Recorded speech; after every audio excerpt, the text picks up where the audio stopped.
ரத்த குழாய் அடைப்புனால வர பக்கவாதம் மெயினா பாத்தீங்கன்னா நமக்கு பிபி, சுகர், கொலஸ்ட்ரால் இதெல்லாம் இருக்கும் பொழுது வர்றது. ஸோ இது வந்து மூளையில எந்த பகுதியை அடைக்குதோ அந்த பகுதிக்கு ஏத்த மாதிரி நமக்கு சிம்டம்ஸ் வெளிப்படும். ஃபிட்ஸ்ன்றது வந்து மூளையில இருக்க எலக்ட்ரிக்கல் ஆக்டிவிட்டி, மூளைக்குள்ள மின்சாரம் போயிட்டு இருக்கு, அந்த மாதிரியான எலக்ட்ரிக்கல் ஆக்டிவிட்டி ஒரே சமயத்துல ரிலீஸ் ஆகும்போது வர்றது தான் வந்து ஃபிட்ஸ், வலிப்பு அப்படின்னு சொல்றது. வலிப்பு முதல்ல வந்து ஏதாவது ஒரு பகுதியில தான் ஆரம்பிக்கும். முகத்துல இருந்து ஆரம்பிக்கலாம், ஒரு பக்கம் கையில இருந்து ஆரம்பிக்கலாம், ஒரு பக்கம் கால்ல இருந்து ஆரம்பிக்கலாம். சில வலிப்பு வந்து வலிப்பு வர்றதுக்கு முன்னாடியே ஆரா அப்படின்ட்டு இருக்குது. அதாவது வந்து வலிப்பு வரப்போகுது அப்படின்றதுக்கான அவங்களுக்கான சென்சேஷன். அவங்களுக்கு சில வகையான வாசனை தெரியலாம், அவங்களுக்கு ஏதோ இருக்கிற மாதிரி தெரியலாம், சவுண்டு கேட்கலாம். சவுண்டு வந்து நம்ம யாரோ பேசுற மாதிரி சவுண்டு கேட்கலாம், இல்ல வந்து விசில் அடிக்கிற மாதிரி சவுண்டு கேட்கலாம். இதெல்லாம் ஆரான்னு சொல்றது. நமக்கு தலைவலி தொடர்ந்து வந்துட்டே இருக்கு, இது எந்த காரணமுமே இருக்காது, அதெல்லாம் செகண்டரி ஹெட்ஏக் சொல்றது. அதுல முக்கியமானது வந்து migraine, tension type headache, stress headache. இது ஒன்னொன்னுக்கும் ட்ரீட்மெண்ட் வந்து கம்ப்ளீட்லி டிஃபரெண்ட்.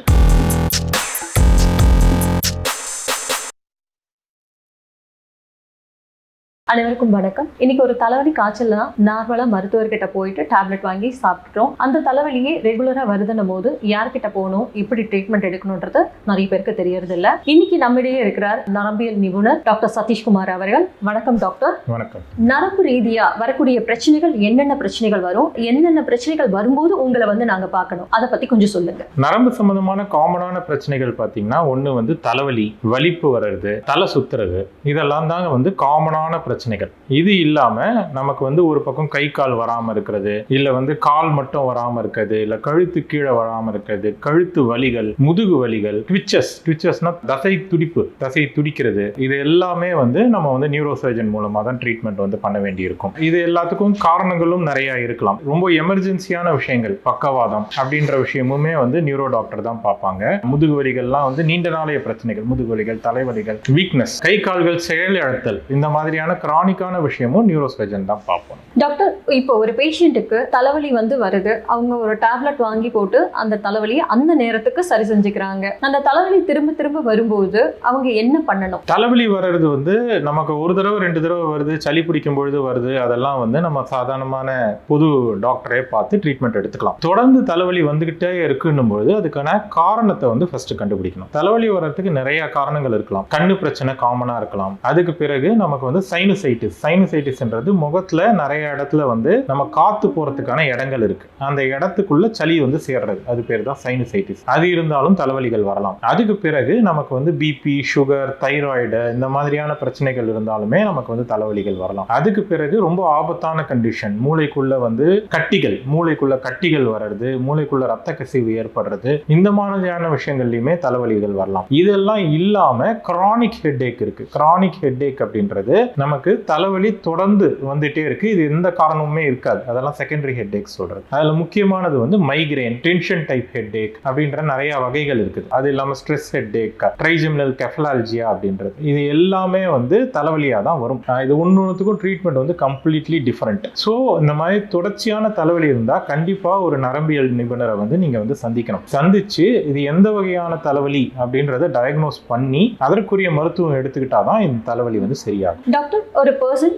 நார்மலா வந்துட்டு காலையில வேலைக்கு போறாங்க, அவங்க எழுந்துக்கிறதுல இருந்து அவங்களோட ரொட்டீன் ஒர்க் எல்லாம் சரியா தான் போயிட்டு இருக்கு. திடீர்னு அந்த பர்சனுக்கு வந்துட்டு கை கால், அதாவது வந்து கால் வந்துட்டு அசைக்க முடியாத நிலைமை வருது, அதுக்கப்புறம் கை வந்துட்டு வரல, அந்த மாதிரி வந்துட்டு ஒரு இடமா வந்துட்டு செயலிழந்து கடைசியில வந்துட்டு ஒரு பக்கவாதம், முழுமையாக ஒரு பக்கம் வந்துட்டு செயலிழந்து போயிடுது. அது எதனால வந்துட்டு ரொட்டீன் ஒர்க்ல இருக்கிற ஒரு பர்சனுக்கு திடீர்னு எப்படி அந்த பக்கவாதம் வருது? பக்கவாதம் அப்படின்றது வந்து பாத்தீங்கன்னா 2 வகைப்படும். மெயினா ஒண்ணு வந்து நமக்கு ரத்த குழாய் அடைப்புனால வர பக்கவாதம், இன்னொன்னு வந்து ரத்த குழாய் வெடிப்புனால வர பக்கவாதம். ரத்த குழாய் அடைப்புனால வர பக்கவாதம் மெயினா பாத்தீங்கன்னா நமக்கு பிபி, சுகர், கொலஸ்ட்ரால் இதெல்லாம் இருக்கும் பொழுது வர்றது. ஸோ இது வந்து மூளையில எந்த பகுதியை அடைக்குதோ அந்த பகுதிக்கு ஏத்த மாதிரி நமக்கு சிம்டம்ஸ் வெளிப்படும். காமனா வர்றது வந்து நமக்கு மூளையில எந்த பகுதியை அடைக்குதோ அதுக்கு ஆப்போசிட் சைட்ல கை கால் வராமல் போதல், முகம் ஒரு பக்கமா கோணிக்கிறது. ஸோ இந்த மாதிரி தான் மெயினான சிம்டம். நம்ம கை தூக்க முடியாம இருக்கிறது, ஃபேஸ் வந்து ஒரு சைடு வராம இருக்கிறது, இதுதான் மெயின் சிம்டம். சிம்டம்ஸ். அது இல்லாம சிறுமூளையில வந்து நமக்கு இதே மாதிரியான பக்கவாதம் வந்துச்சுன்னா அது இந்த மாதிரி வராது. சிறுமூளையில வரும்பொழுது நமக்கு நடக்கும்பொழுது ஒரு பக்கம் தள்ளாட்டம், ரூம் சுத்துறது, இந்த மாதிரியான சிம்டம்ஸா வந்து வரும். அது கொஞ்சம் மைல்டா கூட இருக்கலாம். மைல்டா இருந்தாலுமே அது உடனடியா ட்ரீட்மெண்ட் வந்து எடுத்துக்கணும். நெக்ஸ்ட் வந்து பாத்தீங்கன்னா நமக்கு மூளைக்குள்ள ரத்த குழாய் வெடிக்கிறது. ரத்த குழாய் வெடிக்கிறதுன்றது பக்கவாதத்துல ஒரு ஆபத்தான வகை. சோ அது ஏன் வருதுன்னு பாத்தீங்கன்னா மோஸ்ட்லி பிபி வந்து அதிகமாகி அந்த ரத்த குழாய் வந்து வெடிச்சு வருது. அப்படி வரும்பொழுது நமக்கு வந்து அந்த இடத்துலயே பாதி பேர் வந்து ஹாஸ்பிட்டல் போறதுக்கு முன்னாடியே இறந்து போறதுக்கும் வாய்ப்பு இருக்குது. ஸோ பிபி எல்லாம் இருந்துச்சுன்னா அதை கட்டுக்குள்ள வச்சுக்கணும். சுகர் இருந்தாலும் கட்டுக்குள்ள வச்சுக்கணும். கொலஸ்ட்ரால் கண்ட்ரோல் பண்ணணும். ஸோ இதெல்லாம் தான் ஹெல்த்தி லைஃப் ஸ்டைல். அதுதான் இந்த மாதிரியான பக்கவாதம் வராம தடுக்கிறதுக்கு. ரெண்டாவது, இந்த மாதிரி பக்கவாதம் வந்துருச்சு அப்படின்னு சொன்னால் இந்த டைம்ல வந்து டைம் தான் பிரெயின். ஸோ முதல் ஒரு 4.5 மணி நேரத்துக்குள்ள இந்த மாதிரியான பக்கவாதத்தை ட்ரீட்மெண்ட் பண்ணக்கூடிய ஹாஸ்பிட்டலுக்கு முதல் 4.5 மணி நேரத்துக்குள்ள நீங்க போனீங்க அப்படின்னு சொன்னாங்கன்னா ஜஸ்ட் ஊசி மூலமா மருந்து செலுத்தியே இந்த பக்கவாதத்தை முழுமையா குணப்படுத்த முடியும். அப்படி அந்த டைம் வந்து விட்டு போச்சு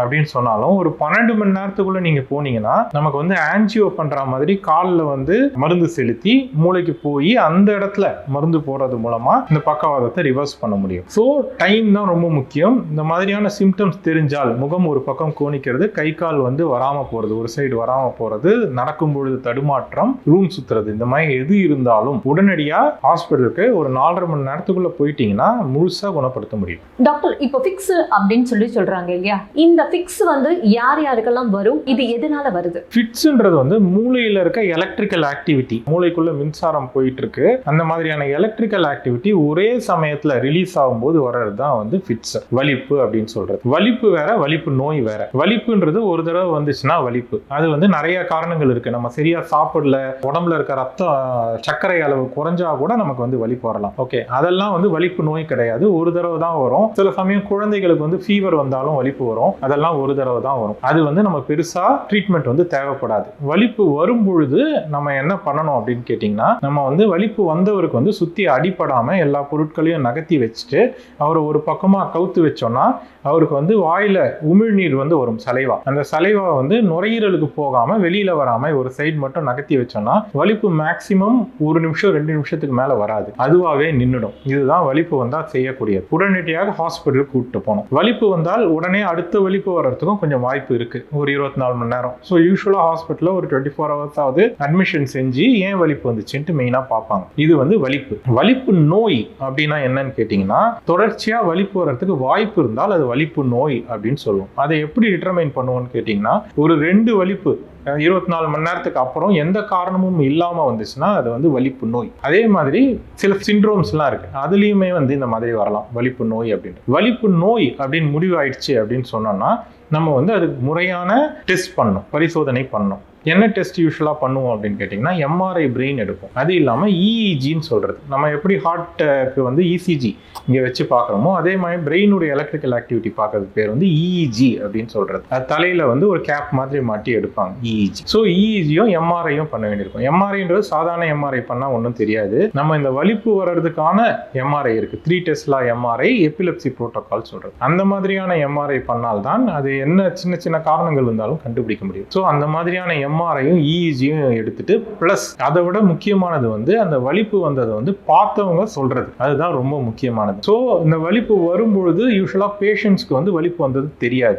99% பேஷண்ட் வந்து மூர்ச்சை ஆயிடுவாங்க, மயக்கம் ஆயிடுவாங்க. ஸோ வலிப்பு வந்ததை பார்த்தவங்க என்ன சொல்றாங்களோ அதை வச்சுதான் வலிப்பு வந்து மூளையுடைய எந்த பகுதியில இருந்து அந்த வலிப்பு ஆரம்பிச்சது, எதனால வலிப்பு வந்ததுன்றதை நம்ம கண்டுபிடிப்போம். ஸோ அப்படி வரும்பொழுது இப்போ வந்து எல்லார் கையிலயும் மொபைல் இருக்கும்போது நிறைய பேர் வந்து மொபைல்ல வீடியோ எடுத்துட்டு வந்துடுறாங்க, அதெல்லாம் ரொம்ப ஹெல்ப்ஃபுல்லா இருக்கு. அப்படி இல்லைனாலும் அவங்க வந்து சொல்றதை வச்சு நம்ம வந்து வலிப்பு எந்த மூலையில எந்த பகுதியிலேருந்து வந்திருக்குன்றதை கண்டுபிடிப்போம். அதே மாதிரி எம்ஆர்ஐலையும் வந்து அதே மாதிரி அந்த பகுதியில் பிரச்சனை இருக்கான்னு பார்ப்போம், இஇஜிலையும் அந்த பகுதியில் பிரச்சனை இருக்கான்னு பார்ப்போம். மூளையில வந்து ஏதாவது கட்டிகள் இருந்தாலுமே இந்த மாதிரி வலிப்பு வரலாம். அதே மாதிரி மூளையில ஏதாவது அடிப்பட்டு அது தழும்பு ஆயிடுச்சுனாலும் இந்த மாதிரி வலிப்பு வரலாம். மூளையில அடிப்பட்டாலுமே அடிப்பட்ட பொழுதே கூட வலிப்பு வரலாம். சின்ன அடியா இருந்தா தெரியாம கூட போயிருக்கலாம், வலிப்பு மூலமா தெரிய வர்றதுமே உண்டு. இதெல்லாம் தான் காமன் காஸ் வலிப்பு வர்றது. இது எதுவுமே இல்லாமலும் வலிப்பு வரலாம். அது வந்து மூளையில பிறப்புலயே சில தழும்புகள் இருக்கலாம், மெசியல் டெம்போரல் ஸ்க்ளீரோசிஸ்னு சொல்றது. ஸோ அந்த மாதிரியான தழும்புகள் இருக்கும் பொழுதும் நமக்கு வந்து வலிப்பு வரலாம். அப்படி வலிப்பு வரும் பொழுதும் நமக்கு இந்த பேஷண்ட் சொன்னது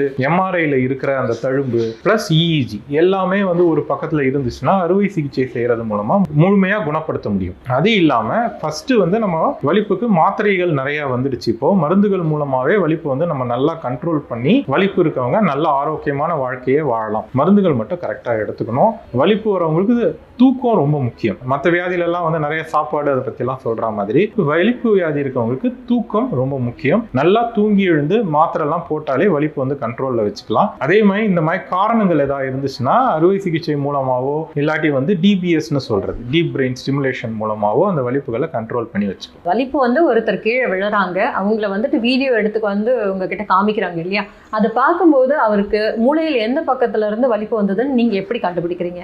யூஸ்வலாக வந்து வலிப்பு வந்து வந்துச்சுன்னா நமக்கு வந்து மூளையுடைய இடத்தை பொறுத்து வந்து வலிப்புடைய தன்மை வந்து மாறும். சில இடத்துல வலிப்பு வந்துச்சு அப்படின்னு சொன்னீங்கன்னா வலிப்பு வந்து ஃபுல் கை காலுக்கு வந்து வராது. வலிப்பு முதல்ல வந்து ஏதாவது ஒரு பகுதியில தான் ஆரம்பிக்கும். முகத்துல இருந்து ஆரம்பிக்கலாம், ஒரு பக்கம் கையில இருந்து ஆரம்பிக்கலாம், ஒரு பக்கம் கால்ல இருந்து ஆரம்பிக்கலாம். சில வலிப்புகள் வந்து வலிப்பு வர்றதுக்கு முன்னாடியே ஆரா அப்படின்ட்டு இருக்குது. அதாவது வந்து வலிப்பு வரப்போகுது அப்படின்றதுக்கான அவங்களுக்கான சென்சேஷன். அவங்களுக்கு சில வகையான வாசனை தெரியலாம், அவங்களுக்கு ஏதோ இருக்கிற மாதிரி தெரியலாம், சவுண்டு கேட்கலாம். சவுண்டு வந்து நம்ம யாரோ பேசுற மாதிரி சவுண்டு கேட்கலாம், இல்ல வந்து விசில் அடிக்கிற மாதிரி சவுண்டு கேட்கலாம். இதெல்லாம் ஆரான்னு சொல்றது. அதை பொறுத்து அந்த இடத்த வந்து முடிவு பண்ணுவோம். அதே மாதிரி வலிப்பு வந்து ஆரம்பிக்கும் போது எந்த பக்கத்துல இருந்து வருதோ அந்த பக்கத்துக்கு ஆப்போசிட் சைடு பிரெயின்ல இருந்து வருதுன்ட்டு நம்ம யூஸ்வலா எடுத்துக்கோம். அது மட்டும் இல்லாம அவங்களுடைய தலை முக்கியமா எப்படி வந்து போகுது, எந்த பக்கம் போகுது. தலை வந்து ஸ்லோவா திரும்பிச்சுன்னா மூளையுடைய ஆப்போசிட் சைடு டெம்பரல் லோப்ல வருதுன்ட்டு அர்த்தம். டக்குன்னு திரும்பிச்சுன்னா சேம் சைட்ல வந்து மூளை முன்மூளையில இருந்து வருதுன்னு அர்த்தம். இந்த மாதிரியான சின்ன சின்ன விஷயங்களை வச்சுதான் நம்ம வந்து லோக்கலைஸ் பண்ணுவோம். இப்போ ஒருத்தருக்கு வலிப்பு வருது அப்படின்னாக்கா அவர் கையில சாவி கொடுக்குறாங்களே, இதனால ஏதாவது எஃபெக்டிவ் உண்டா, இல்ல அவருக்கு என்ன மாதிரி ஃபர்ஸ்ட் எய்ட் பண்ணணும்?